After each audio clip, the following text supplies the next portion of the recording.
नमस्कार विद्यार्थी मित्रांनो, मी शुभांगी पवार तुमचं सहर्ष स्वागत करत आहे आपल्या आवड शाळेची या युट्यूब चॅनेलमध्ये। तर बघा, आपण आजच्या व्हिडिओमध्ये पाहणार आहोत की मिश्र अपूर्णांकाची बेरीज कशी करायची असते। चला तर मग तुम्हाला एकदम सोप्या प्रकारे मी सांगणार आहे की मिश्र अपूर्णांकाची बेरीज कशी करायची असते। मिश्र अपूर्णांक म्हणजेच काय, तर हे पूर्णांकयुक्त अपूर्णांक। तर बघा, ही आहे पूर्ण संख्या, ही आहे पूर्ण संख्या आणि ही आहे अपूर्णांकातली संख्या, म्हणजे अपूर्ण संख्या आहे ही। तर याची सर्व बेसिक माहिती तुम्हाला मी याच्या मागील व्हिडिओमध्ये सांगितलेली आहे, जो आपला अपूर्णांकावरचा पहिला व्हिडिओ आहे। तुम्हाला त्यामध्ये याची सर्व बेसिक माहिती मी तुम्हाला सांगितलेली आहे।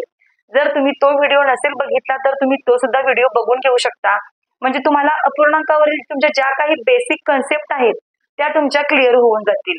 तर बघा, हे 4 आणि हे 4 याला म्हणायचं पूर्ण संख्या, आणि या ज्या संख्या आहेत 2/6 याला म्हणायचं अपूर्ण संख्या, त्याला म्हणूनच आपण अपूर्णांक असं म्हणतो। आणि म्हणून या संख्यांचं वाचन आपण काय करतो, 4.2/6 असं करतो। 4.2/6 अधिक 4.6/6 असं आपण या संख्यांचं वाचन करतो।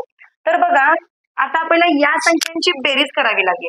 म्हणजेच काय करायचं आहे, ही संख्या आपल्याला हा मिश्र अपूर्णांक आहे, म्हणजेच ही पूर्णांकयुक्त अपूर्णांक संख्या दिलेली आहे। पहिल्यांदा आपल्याला या संख्येचं रूपांतर अपूर्णांकामध्ये करावं लागतं।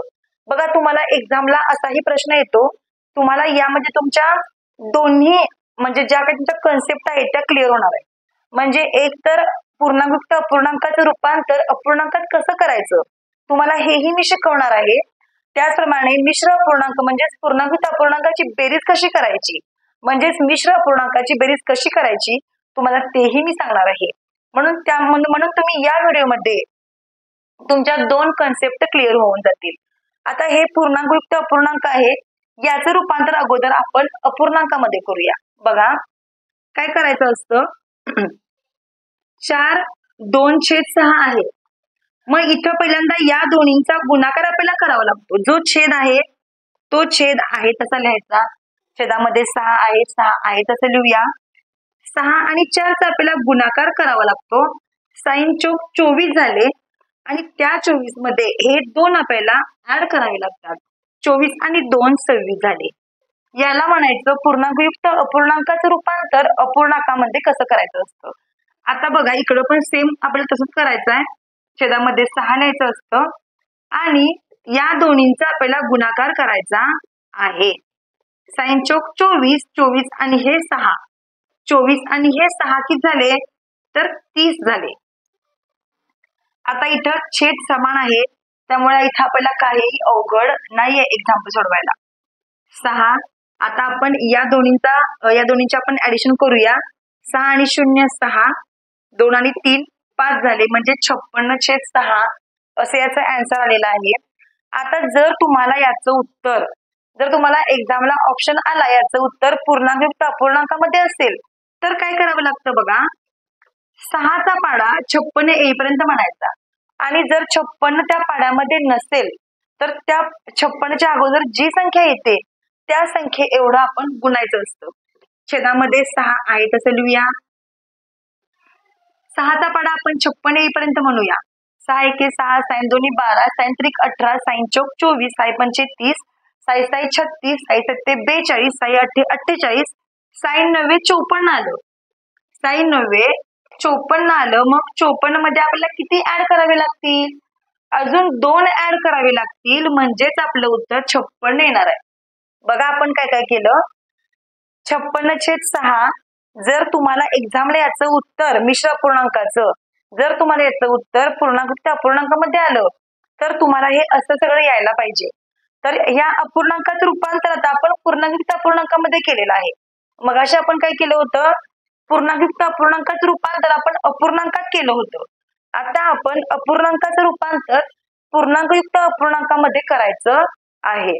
बघा, 6चा पाडा म्हणला आपण 56 येईपर्यंत, जर 56 नसेल तर 56च्या अगोदर 54 आहे, म्हणूनच 6 9 54, आणि 54 मध्ये जर 2 ऍड केले तर त्याचं उत्तर 56/6 असं येणार आहे। जर तुम्हाला एक्झामला असा ऑप्शन आलाच नाही, जर तुम्हाला अपूर्णांकामध्ये उत्तर लिहायला आलं तर हे उत्तर लिहा किंवा या संख्येला आपण अतिसंक्षिप्त रूप आणखीन लहान करूया.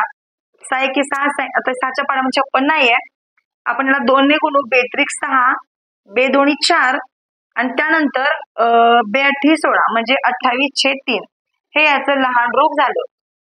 तर बघा दोन्ही प्रकारे आपण लिहिलेलं आहे. तुमच्या एक्झामला तुम्हाला जसा ऑप्शन येईल तुम्ही त्या प्रकारे लिहू शकता. आता आपण पुढचं एक्झाम्पल बघूया. तर बघा आता इथं आपण एक्झाम्पल घेतलेलं आहे 4.1/4 अधिक 3.1/4 अधिक 5. हे सेंटरला घ्यायला पाहिजे. 5.1/4 वजा 2.2/4. तर इथं अधिकचं चिन्ह आहे 2 ठिकाणी आणि इथं वजा बाकीचं चिन्ह आहे. तर बघा आता याचाही छेद समानच आहे, याचाही छेद 4च आहे. आता आपण याचं रूपांतर अगोदर अपूर्णांकामध्ये करून घेऊया. बघा 4 चौक 16, 16 ने हा 1 17 झाले, 17/4 अधिक 4 त्रिकम 12, 12 ने 1 13/4 अधिक 5 चौक 20 आणि हा 1 21/4. इथे चिन्ह वजा आहे त्यामुळे इथं आपण चिन्ह वजाचं देऊया. 4 दोन्ही 8, 8 आणि हे 2 10 झाले, 10/4. तर बघा आता आपण काय करूया, याचा आपण अगोदर काय करूया, बेरीज करून घेऊया अंशाची. 17 अधिक 13 अधिक 21 छेदामध्ये 4, हे वजा आपण नंतर करूया. बघा आता 7 8 9 10 आणि 11शी 1 हातचा 1 आला, 1 2 3 4 5 51/4. आता या 51 मधून आपल्याला हे वजा 10 करायचे आहेत, वजा 10 आपल्याला इथं करायचे आहेत. तर जर आपण 51 मधनं वजा जर 10 केले तर याचं उत्तर 41/4 असं येतं. म्हणजे हेच याचं उत्तर आहे, हेच याचं उत्तर आहे. कारण या संख्येला कोणत्याही संख्येने भाग जात नाही त्यामुळे याचं उत्तर हेच आहे. जर तुम्हाला याचं उत्तर पूर्णांकयुक्त अपूर्णांकात लिहायचं असेल तर आपल्याला 4चा पाडा म्हणावा लागेल 41 येईपर्यंत. छेदामध्ये 4 लिहूया आपण. 4 10 40 येतं, 4 10 40 आणि मग काय करायचं, त्या 40 मध्ये आपल्याला एकच मिळवावा लागतो म्हणजे उत्तर येतं 41. 4 10 40 40 आणि हे 1 41 झाले म्हणजे याचं उत्तर 10.1/4 असं सुद्धा येणार आहे.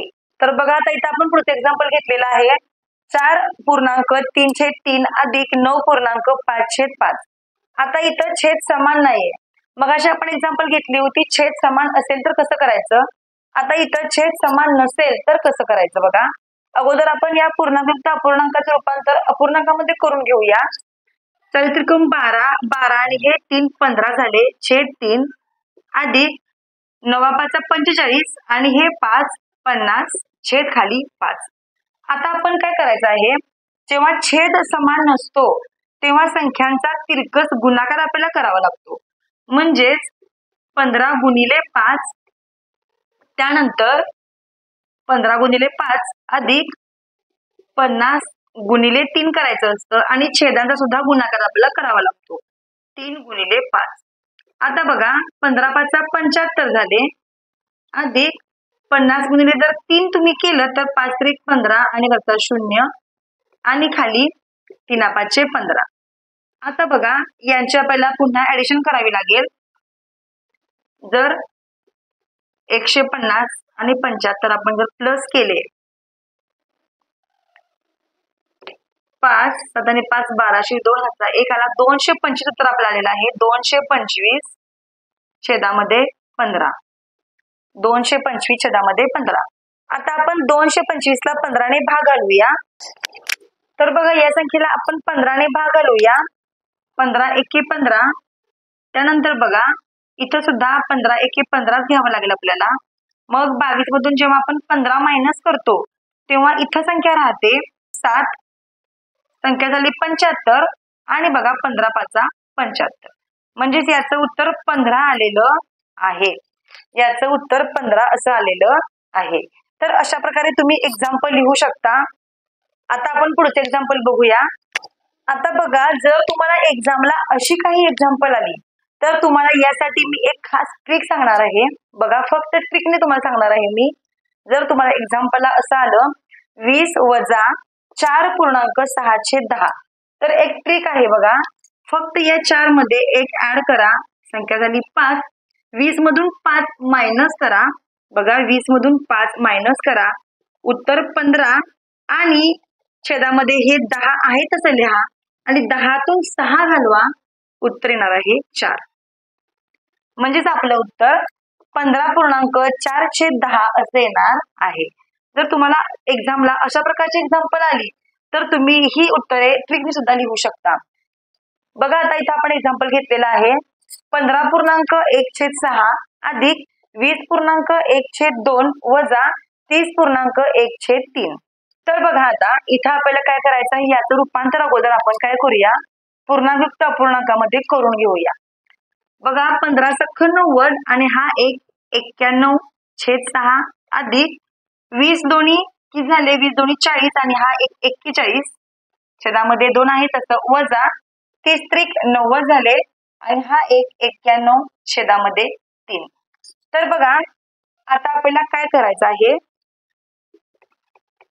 आता आपल्याला अगोदर याचा छेद समान करून घ्यावा लागेल आणि जर छेद समान करायचा असेल तर आपल्याला छेदाचा लसावी काढायचा असतो. म्हणजे अशा संख्येला गुणायचं असतं की त्या संख्येला या तिन्ही संख्यांनी भाग गेला पाहिजे.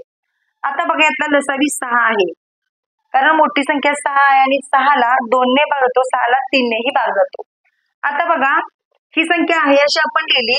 आता बे ने आपण 6 येईपर्यंत गुणायचं आहे, बे ट्रिक 6 वरती पण 3 न गुणायचं, त्यानंतर 3 दोन्ही 6 वरती पण 2 न गुणायचं आणि याचा आपण काय करायचं आहे, आता उत्तर इथं काढूया आपण. हे 91/6 आहे तसं अधिक 41 गुणिले आपण 3 करायचं आहे, 3 एके 3 त्रिकम 12 123/6 अधिक बे एके बे आणि 9 दोन्ही 18 182/6. इथं चिन्ह वजाचं आहे त्यामुळे इथं आपण वजा चिन्ह द्यायचं आहे. आता बघा आपण 91 अधिक पहिल्यांदा 123 याचं उत्तर आपण काढून घेऊ पहिल्यांदा. बघा 123 आणि 91, 3 आणि 1 4, 9 10 11 1 हजार 1 214, 214 मधून आपल्याला 182 मायनस करायचे, छेदामध्ये 6. यातून आपण 182 मायनस करूया, 4 मधून 2 गेले, 2 राहिले, एकातनं 8 जात नाही तर आपल्याला हातच्याची वजाबाकी करावी लागेल. 11तून 8 घालूया आपण, 11तून 8 गेले, 3 राहिले, इथं 0 म्हणजेच 32.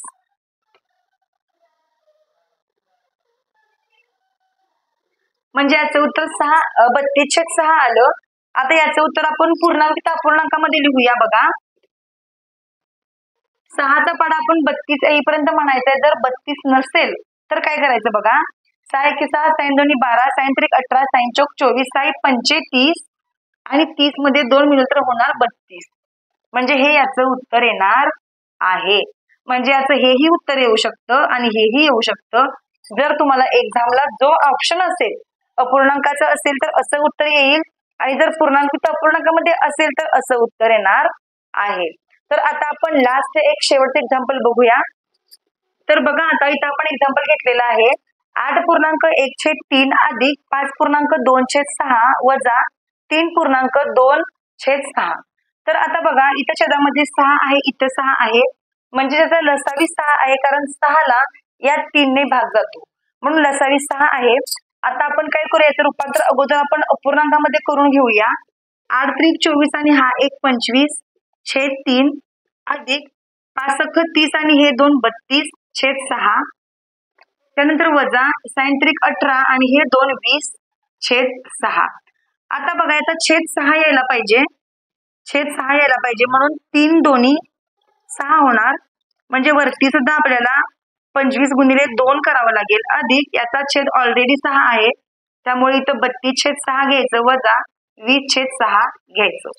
आता काय करायचं आहे आपल्याला, 25 दोन्ही 50 होणार, 50/6 अधिक 32/6 वजा 20/6. आता आपल्याला अगोदर यांची ऍडिशन करून घेऊया आपण आणि मग यांची पुन्हा वजाबाकी आपण करूया. बघा आता हे 2 आणि 5 आणि 3 8 82 झाले, वजा आपल्याला यातून 20 करायचे आहेत, यातून आपल्याला वजा 20 करायचे आहेत. बघा 82 मधून जेव्हा आपण 20 घालवतो तर 62 येतं आणि 62 छेदामध्ये 6 असं याचं उत्तर येणार आहे. तर हे झालं अपूर्णांकामध्ये उत्तर. जर तुम्हाला एक्झामला ऑप्शन आला पूर्णांकयुक्त अपूर्णांकामध्ये तर काय करायचं असतं, 6चा पाडा 62 येईपर्यंत म्हणायचा. जर नसेल 62 तर 62च्या अगोदर काय येतं ते बघायचं. छेद आहे असा लिहूया. साईन 10 60 येतं आणि 60 मध्ये जर आपण 2 मिळवले तर येतं 62. म्हणजेच हे याचं पूर्णांकित अपूर्णांकामध्ये उत्तर असणार आहे. तर अशा प्रकारे बघा आपण या व्हिडिओमध्ये मिश्र अपूर्णांकाची बेरीज कशी करायची ते बघितलेलं आहे. बघा जर तुम्हाला हे सगळं शिकायचं असेल तर तुम्ही हा व्हिडिओ पुन्हा पुन्हा बघा आणि तुम्ही अशाच प्रकारच्या आणखी एक्झाम्पलचा सराव करू शकता. बघा जर तुम्हाला व्हिडिओ आवडला असेल तर नक्कीच लाईक करा व्हिडिओला, कमेंट करून सांगा तुम्हाला हा व्हिडिओ कसा वाटला. चला तर मग आपण असंच भेटू आणखीन एका नवीन व्हिडिओ सोबत. तोपर्यंत धन्यवाद.